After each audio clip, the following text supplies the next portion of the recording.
ಎಲ್ರಿಗೂ ನಮಸ್ಕಾರ. ಪುನಃ ಇಂತಹ ಮಂಗಳವಾರ ಈ ಸಂವತ್ಸರದಲ್ಲಿ ಹಿಂದಿರುಗಿ ಬರುವುದಿಲ್ಲ. ಕಾರಣ ಏನಂದ್ರೆ ಇದು ಕಾರ್ತಿಕ ಮಾಸದ ಮಂಗಳವಾರ ಮತ್ತು ಇವತ್ತು ಮಂಗಳವಾರದ ದಿನ ಶುಭಯೋಗ ಹಾಗೂ ಶುಕ್ಲಯೋಗಗಳು ಅಪರೂಪಕ್ಕೆ ಒಟ್ಟಿಗೆ ಬಂದಿವೆ. ಈ ದಿನ ನಾವು ಅಂಗಾರಕ ದೇವರ ಒಂದು ಶಕ್ತಿಶಾಲಿ ಮಂತ್ರವನ್ನು ಕೇಳುವ.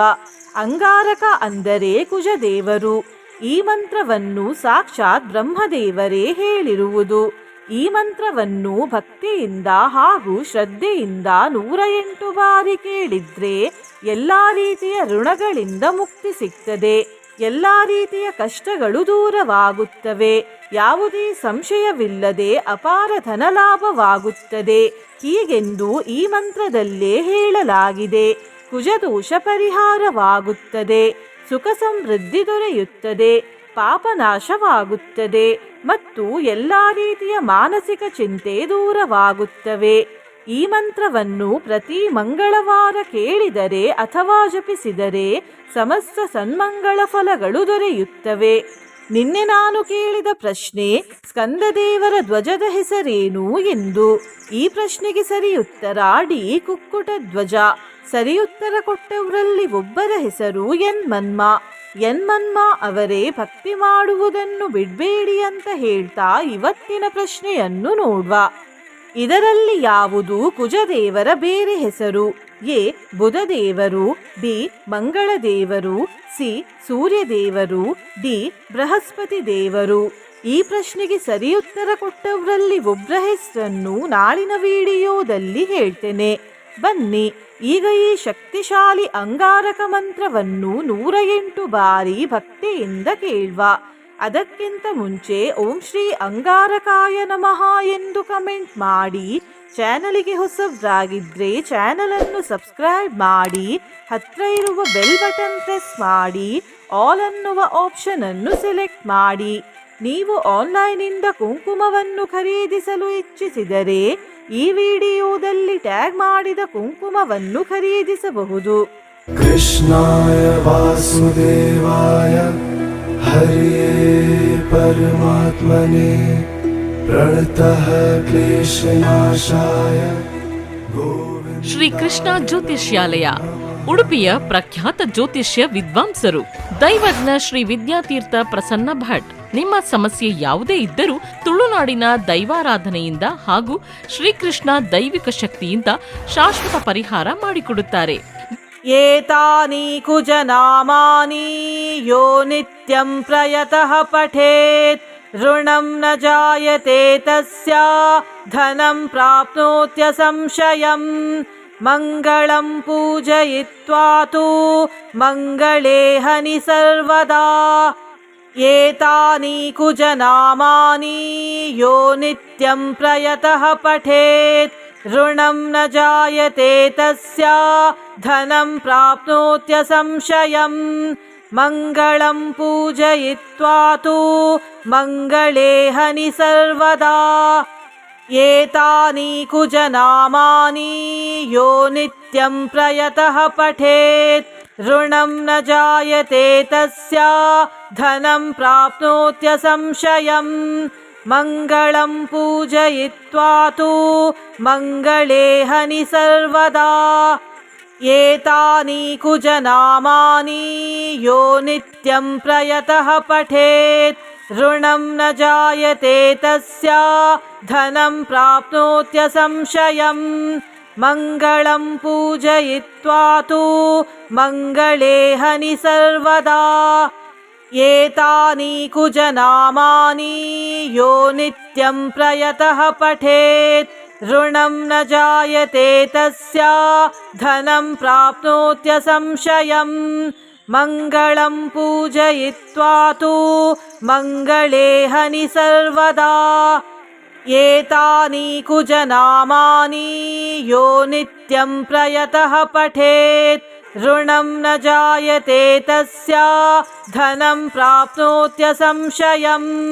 ಮಂಗಳಂ ಪೂಜಯಿತ್ವಾ ತು ಮಂಗಳೇ ಹನಿ ಸರ್ವದಾ.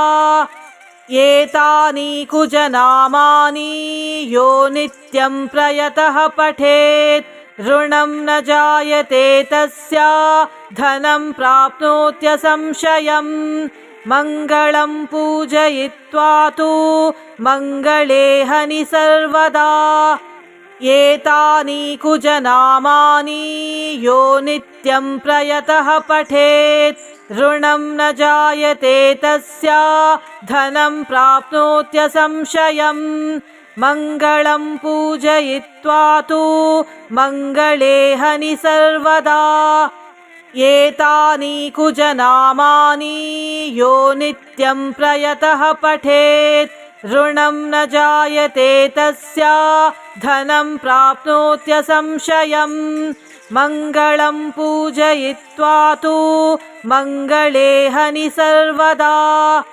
एतानि कुजनामानि यो नित्यं प्रयतः पठेत् ऋणं न जायते तस्य धनं प्राप्नोत्यसंशयम् मङ्गलं पूजयित्वा तु मङ्गले हनि सर्वदा एतानि कुजनामानि यो नित्यं प्रयतः पठेत् ऋणं न जायते तस्य धनं प्राप्नोत्यसंशयम् मङ्गलं पूजयित्वा तु मङ्गले हनि सर्वदा एतानि कुजनामानि यो नित्यं प्रयतः पठेत् ऋणं न जायते तस्य धनं प्राप्नोत्यसंशयम् मङ्गलं पूजयित्वा तु मङ्गले हनि सर्वदा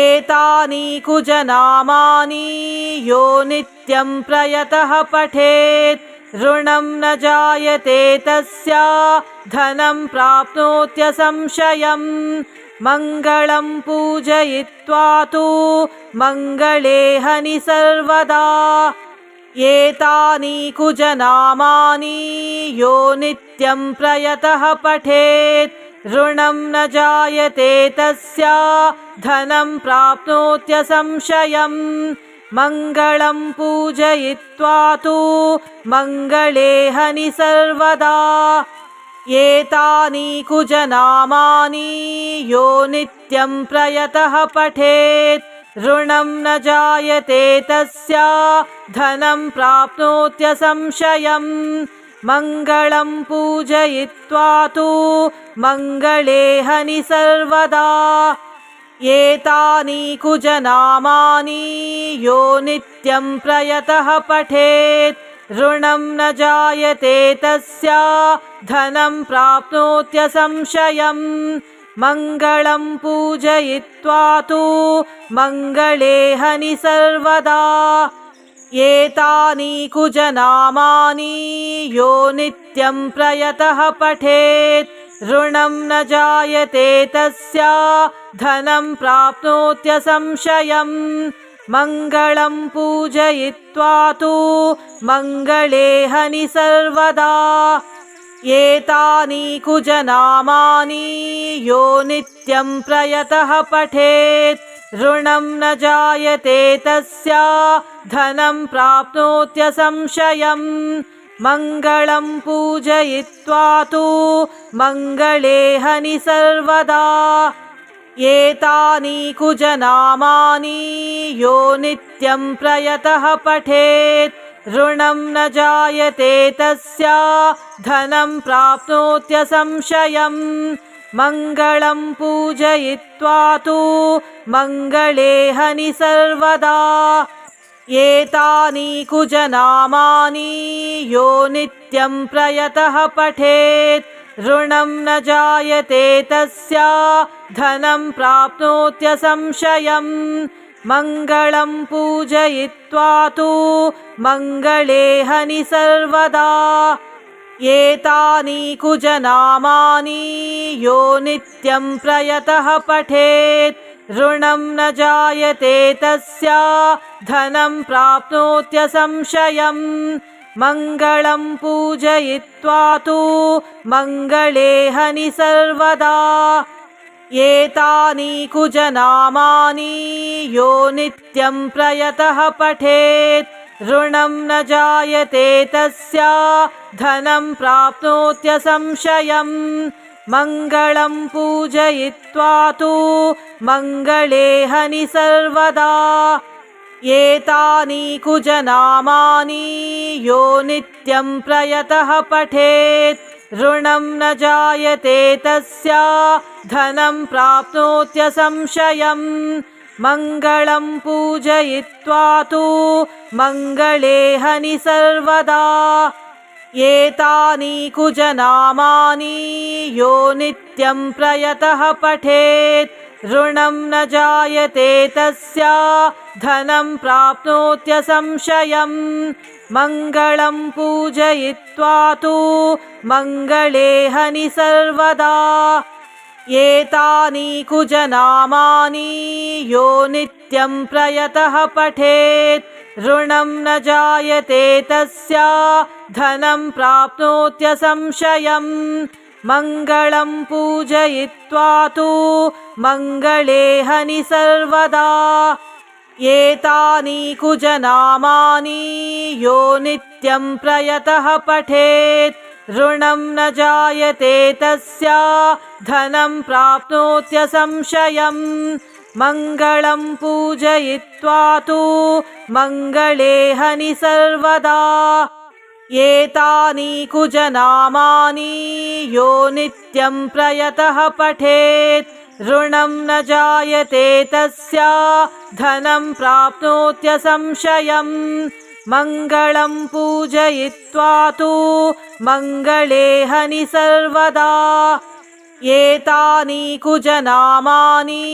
यो नित्यं प्रयतः पठेत् ऋणं न जायते तस्य धनं प्राप्नोत्यसंशयम् मङ्गलं पूजयित्वा तु मङ्गले हनि सर्वदा एतानि कुजनामानि यो नित्यं प्रयतः पठेत् ऋणं न जायते तस्य धनं प्राप्नोत्यसंशयम् मङ्गलं पूजयित्वा तु मङ्गले हनि सर्वदा एतानि कुजनामानि यो नित्यं प्रयतः पठेत् ऋणं न जायते तस्य धनं प्राप्नोत्यसंशयम् मङ्गलं पूजयित्वा तु मङ्गले हनि सर्वदा एतानि कुजनामानि यो नित्यं प्रयतः पठेत् ऋणं न जायते तस्य धनं प्राप्नोत्यसंशयम् मङ्गलं पूजयित्वा तु मङ्गले हनि सर्वदा एतानि कुजनामानि यो नित्यं प्रयतः पठेत् ऋणं न जायते तस्य धनं प्राप्नोत्यसंशयम् मङ्गलं पूजयित्वा तु मङ्गले हनि सर्वदा एतानि कुजनामानि यो नित्यं प्रयतः पठेत् ऋणं न जायते तस्य धनं प्राप्नोत्यसंशयम् मङ्गलं पूजयित्वा तु मङ्गले हनि सर्वदा एतानि कुजनामानि यो नित्यं प्रयतः पठेत् ऋणं न जायते तस्य धनं प्राप्नोत्यसंशयम् मङ्गलं पूजयित्वा तु मङ्गले हनि सर्वदा एतानि कुजनामानि यो नित्यं प्रयतः पठेत् ऋणं न जायते तस्य धनं प्राप्नोत्यसंशयम् मङ्गलं पूजयित्वा तु मङ्गले हनि सर्वदा एतानि कुजनामानि यो नित्यं प्रयतः पठेत् ऋणं न जायते तस्य धनं प्राप्नोत्यसंशयम् मङ्गलं पूजयित्वा तु मङ्गले हनि सर्वदा एतानि कुजनामानि यो नित्यं प्रयतः पठेत् ऋणं न जायते तस्य धनं प्राप्नोत्यसंशयम् मङ्गलं पूजयित्वा तु मङ्गले हनि सर्वदा एतानि कुजनामानि यो नित्यं प्रयतः पठेत् ऋणं न जायते तस्य धनं प्राप्नोत्यसंशयम् मङ्गलं पूजयित्वा तु मङ्गले हनि सर्वदा एतानि कुजनामानि यो नित्यं प्रयतः पठेत् ऋणं न जायते तस्य धनं प्राप्नोत्यसंशयम् मङ्गलं पूजयित्वा तु मङ्गले हनि सर्वदा एतानि कुजनामानि यो नित्यं प्रयतः पठेत् ऋणं न जायते तस्य धनं प्राप्नोत्यसंशयम् मङ्गलं पूजयित्वा तु मङ्गले हनि सर्वदा एतानि कुजनामानि यो नित्यं प्रयतः पठेत् ऋणं न जायते तस्य धनं प्राप्नोत्यसंशयम् मङ्गलं पूजयित्वा तु मङ्गले हनि सर्वदा एतानि कुजनामानि यो नित्यं प्रयतः पठेत् ऋणं न जायते तस्य धनं प्राप्नोत्यसंशयम् मङ्गलं पूजयित्वा तु मङ्गले हनि सर्वदा एतानि कुजनामानि यो नित्यं प्रयतः पठेत् ऋणं न जायते तस्य धनं प्राप्नोत्यसंशयम् मङ्गलं पूजयित्वा तु मङ्गले हनि सर्वदा एतानि कुजनामानि यो नित्यं प्रयतः पठेत् ऋणं न जायते तस्य धनं प्राप्नोत्यसंशयम् मङ्गलं पूजयित्वा तु मङ्गले हनि सर्वदा एतानि कुजनामानि यो नित्यं प्रयतः पठेत् ऋणं न जायते तस्य धनं प्राप्नोत्यसंशयम् मङ्गलं पूजयित्वा तु मङ्गले हनि सर्वदा एतानि कुजनामानि यो नित्यं प्रयतः पठेत् ऋणं न जायते तस्य धनं प्राप्नोत्यसंशयम् मङ्गलं पूजयित्वा तु मङ्गले हनि सर्वदा एतानि कुजनामानि यो नित्यं प्रयतः पठेत् ऋणं न जायते तस्य धनं प्राप्नोत्यसंशयम् मङ्गलं पूजयित्वा तु मङ्गले हनि सर्वदा एतानि कुजनामानि यो नित्यं प्रयतः पठेत् ऋणं न जायते तस्य धनं प्राप्नोत्यसंशयम् मङ्गलं पूजयित्वा तु मङ्गले हनि सर्वदा एतानि कुजनामानि यो नित्यं प्रयतः पठेत् ऋणं न जायते तस्य धनं प्राप्नोत्यसंशयम् मङ्गलं पूजयित्वा तु मङ्गले हनि सर्वदा एतानि कुजनामानि यो नित्यं प्रयतः पठेत् ऋणं न जायते तस्य धनं प्राप्नोत्यसंशयम् मङ्गलं पूजयित्वा तु मङ्गले हनि सर्वदा एतानि कुजनामानि यो नित्यं प्रयतः पठेत् ऋणं न जायते तस्य धनं प्राप्नोत्यसंशयम् मङ्गलं पूजयित्वा तु मङ्गले हनि सर्वदा एतानि कुजनामानि यो नित्यं प्रयतः पठेत् ऋणं न जायते तस्य धनं प्राप्नोत्यसंशयम् मङ्गलं पूजयित्वा तु मङ्गले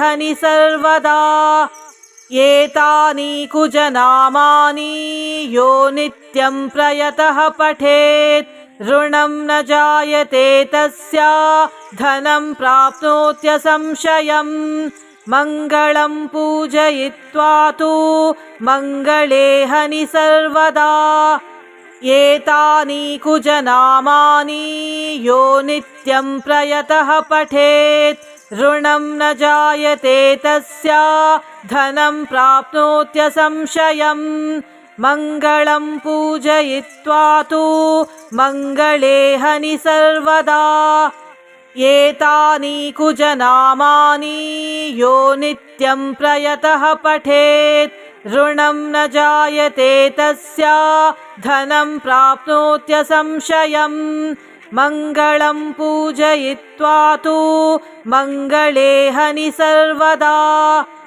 एतानि कुजनामानि यो नित्यं प्रयतः पठेत् ऋणं न जायते तस्य धनं प्राप्नोत्यसंशयम् मङ्गलं पूजयित्वा तु मङ्गले हनि सर्वदा एतानि कुजनामानि यो नित्यं प्रयतः पठेत् ऋणं न जायते तस्य धनं प्राप्नोत्यसंशयम् मङ्गलं पूजयित्वा तु मङ्गले हनि सर्वदा एतानि कुजनामानि यो नित्यं प्रयतः पठेत् ऋणं न जायते तस्य धनं प्राप्नोत्यसंशयम् मङ्गलं पूजयित्वा तु मङ्गले हनि सर्वदा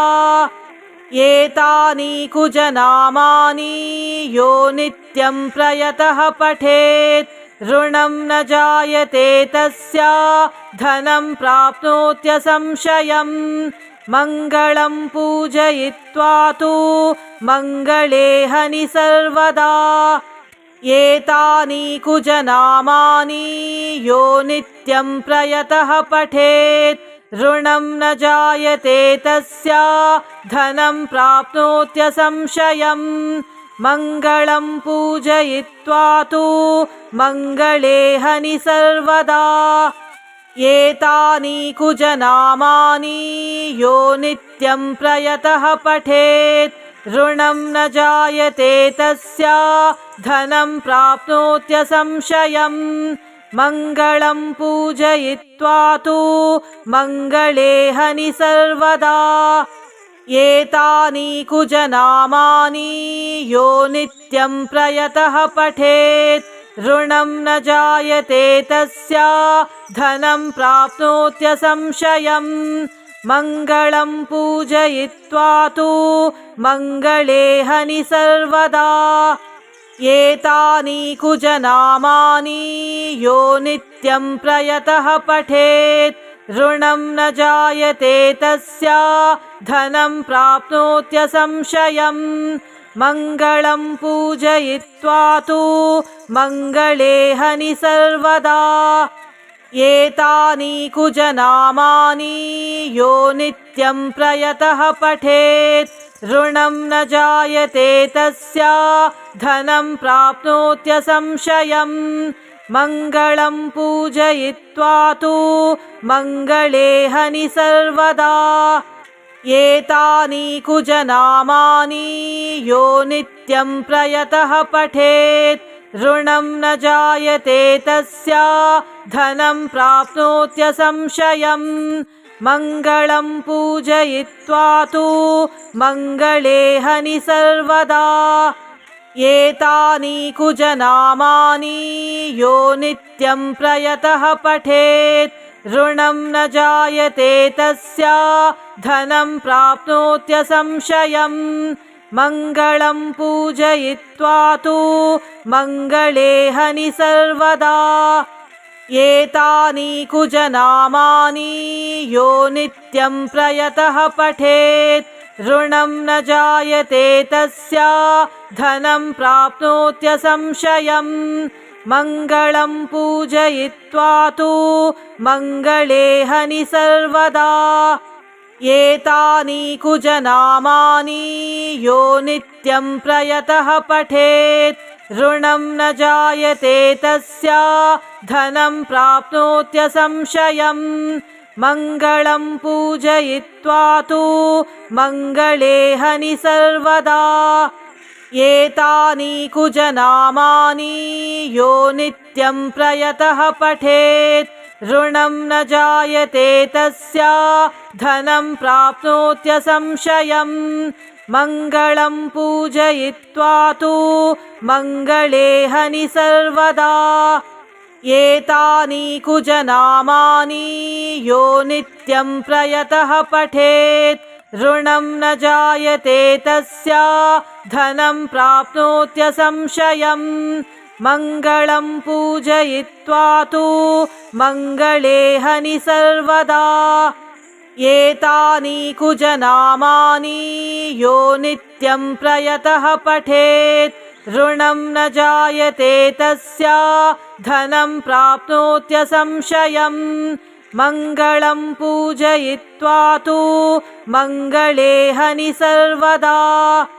एतानि कुजनामानि यो नित्यं प्रयतः पठेत् ऋणं न जायते तस्य धनं प्राप्नोत्यसंशयम्। मङ्गलं पूजयित्वा तु मङ्गले हनि सर्वदा।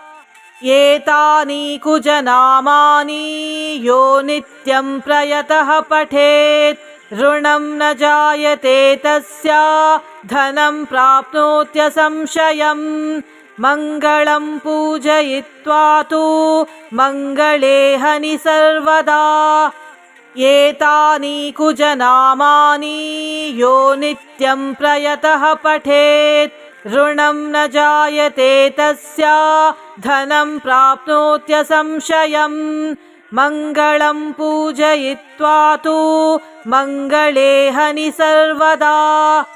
एतानि कुजनामानि यो नित्यं प्रयतः पठेत् ऋणं न जायते तस्य धनं प्राप्नोत्यसंशयम्। मङ्गलं पूजयित्वा तु मङ्गले हनि सर्वदा।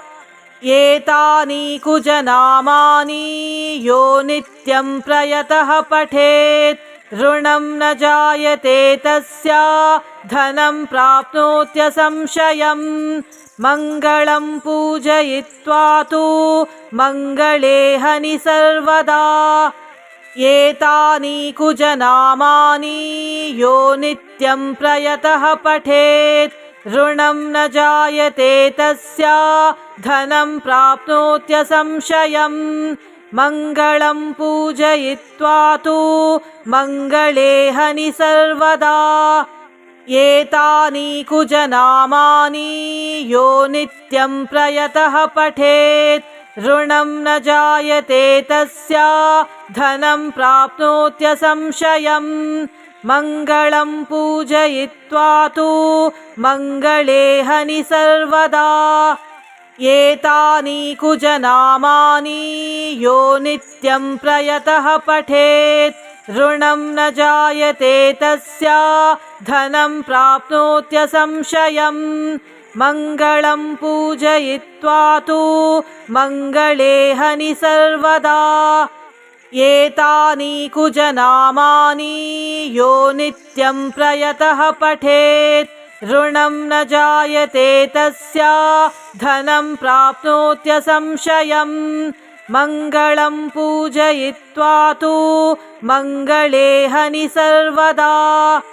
एतानि कुजनामानि यो नित्यं प्रयतः पठेत् ऋणं न जायते तस्य धनं प्राप्नोत्यसंशयम्। मङ्गलं पूजयित्वा तु मङ्गले हनि सर्वदा। एतानि कुजनामानि यो नित्यं प्रयतः पठेत् ऋणं न जायते तस्य धनं प्राप्नोत्यसंशयम्। मङ्गलं पूजयित्वा तु मङ्गले हनि सर्वदा। एतानि कुजनामानि यो नित्यं प्रयतः पठेत् ऋणं न जायते तस्य धनं प्राप्नोत्यसंशयम्। मङ्गलं पूजयित्वा तु मङ्गले हनि सर्वदा। एतानि कुजनामानि यो नित्यं प्रयतः पठेत् ऋणं न जायते तस्य धनं प्राप्नोत्यसंशयम्। मङ्गलं पूजयित्वा तु मङ्गले हनि सर्वदा। एतानि कुजनामानि यो नित्यं प्रयतः पठेत् ऋणं न जायते तस्य धनं प्राप्नोत्यसंशयम्। मङ्गलं पूजयित्वा तु मङ्गले हनि सर्वदा। एतानि कुजनामानि यो नित्यं प्रयतः पठेत् ऋणं न जायते तस्य धनं प्राप्नोत्यसंशयम्। मङ्गलं पूजयित्वा तु मङ्गले हनि सर्वदा। एतानि कुजनामानि यो नित्यं प्रयतः पठेत् ऋणं न जायते तस्य धनं प्राप्नोत्यसंशयम्। मङ्गलं पूजयित्वा तु मङ्गले हनि सर्वदा। एतानि कुजनामानि यो नित्यं प्रयतः पठेत् ऋणं न जायते तस्य धनं प्राप्नोत्यसंशयम्। मङ्गलं पूजयित्वा तु मङ्गले हनि सर्वदा। एतानि कुजनामानि यो नित्यं प्रयतः पठेत् ऋणं न जायते तस्य धनं प्राप्नोत्यसंशयम्। मङ्गलं पूजयित्वा तु मङ्गले हनि सर्वदा। एतानि कुजनामानि यो नित्यं प्रयतः पठेत् ऋणं न जायते तस्य धनं प्राप्नोत्यसंशयम्। मङ्गलं पूजयित्वा तु मङ्गले हनि सर्वदा। एतानि कुजनामानि यो नित्यं प्रयतः पठेत् ऋणं न जायते तस्य धनं प्राप्नोत्यसंशयम्। मङ्गलं पूजयित्वा तु मङ्गले हनि सर्वदा। एतानि कुजनामानि यो नित्यं प्रयतः पठेत् ऋणं न जायते तस्य धनं प्राप्नोत्यसंशयम्। मङ्गलं पूजयित्वा तु मङ्गले हनि सर्वदा। एतानि कुजनामानि यो नित्यं प्रयतः पठेत् ऋणं न जायते तस्य धनं प्राप्नोत्यसंशयम्। मङ्गलं पूजयित्वा तु मङ्गले हनि सर्वदा। एतानि कुजनामानि यो नित्यं प्रयतः पठेत् ऋणं न जायते तस्य धनं प्राप्नोत्यसंशयम्। मङ्गलं पूजयित्वा तु मङ्गले हनि सर्वदा। एतानि कुजनामानि यो नित्यं प्रयतः पठेत् ऋणं न जायते तस्य धनं प्राप्नोत्यसंशयम्। मङ्गलं पूजयित्वा तु मङ्गले हनि सर्वदा। एतानि कुजनामानि यो नित्यं प्रयतः पठेत् ऋणं न जायते तस्य धनं प्राप्नोत्यसंशयम्। मङ्गलं पूजयित्वा तु मङ्गले हनि सर्वदा।